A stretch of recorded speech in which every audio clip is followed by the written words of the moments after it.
gammachiiftu obbeetiyya ati ifturaa si dhabnaan qalbiin namaaraatti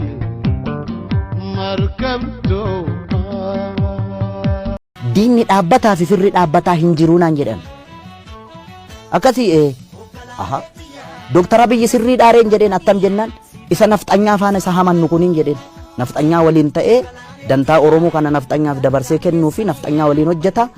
hayyoota Oromoo ofirraa dhiibaa jira nafxanyaa ofitti qabaa jira inni jedhamu kun nafxanyaan diina Oromooti kaleessas diina Oromooti hardhallee diina Oromooti gara fuulduraattis diina Oromooti akka wallaalummaa yaada Hacaaluu Hundeessaatti.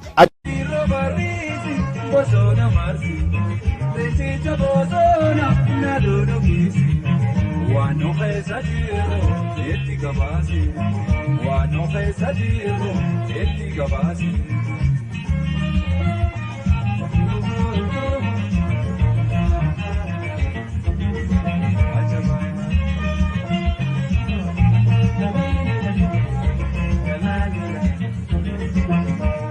no hembekamno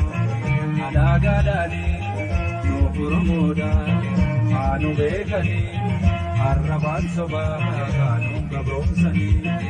namu arraban ainung gowonsani no hembekamno